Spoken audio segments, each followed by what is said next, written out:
Bonjour à tous.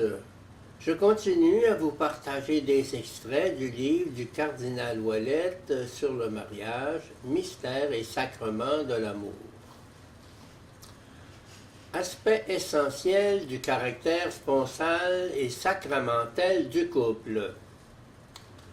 Reçu du Créateur, enrichi par le Rédempteur et consacré par l'Esprit sanctificateur, la vocation à l'amour embrasse toute l'existence des époux. Leur donation totale, corporelle et spirituelle, étant dans le temps le oui d'amour mutuel, prononcé solennellement devant l'assemblée des fidèles. L'institution matrimoniale, cet état de vie permanent, n'est pas une forme extérieure ajoutée de façon arbitraire, mais bien une exigence intérieure du pacte d'amour conjugal qui requiert de par lui-même une fidélité indissoluble. Cette fidélité, loin d'amoindrir la liberté de la personne, la met à l'abri de tout subjectivisme et de tout relativisme et la fait participer à la sagesse créatrice. Familiaris Consortio 11. Le oui mutuel exprimé verbalement dans la célébration liturgique est ensuite traduit dans le langage du corps, c'est-à-dire non seulement dans la rencontre conjugale, consommation, mais également dans le partage de vie, la fidélité quotidienne, l'amitié, le pardon réciproque, la fécondité, l'éducation, etc. Le signe sacramentel se prolonge dans le temps. L'acte spirituel de donation dans le Seigneur, enrichi par la force rédemptrice du Christ et l'action salvifique de l'Église, établit le couple en sacrement permanent et transforme l'histoire du couple en histoire de salut, c'est-à-dire en signe porteur du don de Dieu à son peuple. Lorsque les époux sont fidèles aux normes et aux fins du mariage, leurs rapports conjugaux sont en soi occasion et instrument de grâce. Du reste, soutient Ligier, il ne faut pas réduire la vie des époux au seul domaine sexuel, mais l'étendre à la totalité de leur existence de personnes, à la rencontre de deux personnes qui vivent ensemble et à leurs enfants.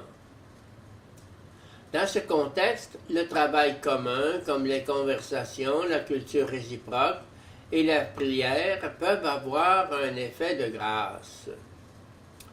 L'amour de Dieu est pleinement respectueux de l'altérité homme-femme, que lui-même a voulu comme reflet, image et ressemblant de son mystère de communion trinitaire.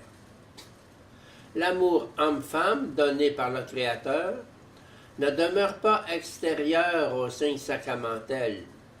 Il est intimement assumé par le Christ, guéri, confirmé et sanctifié par l'Esprit Saint, justement pour signifier la réalité invisible de l'amour de Dieu Trinité et de l'amour du Christ et de l'Église.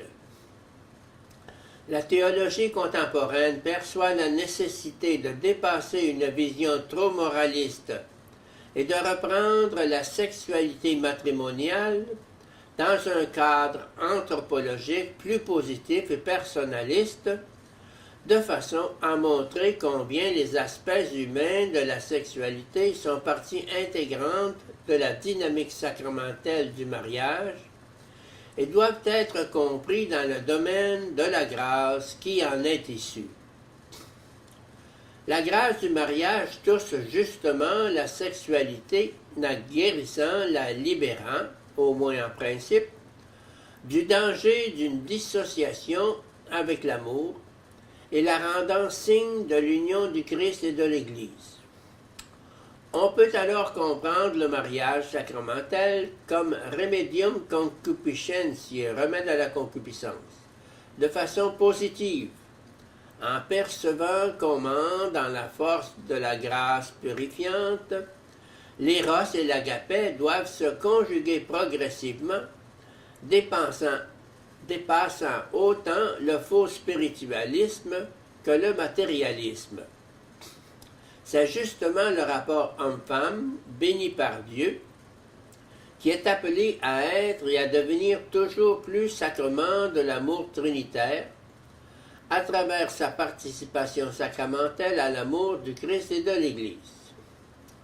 À travers l'état de vie matrimonial vécu comme vocation à la sainteté, ce n'est pas seulement une institution naturelle qui est élevée à un niveau supérieur, c'est l'Église même qui est établie dans sa première cellule, l'Église domestique, explicitement reconnue par le Concile Vatican II.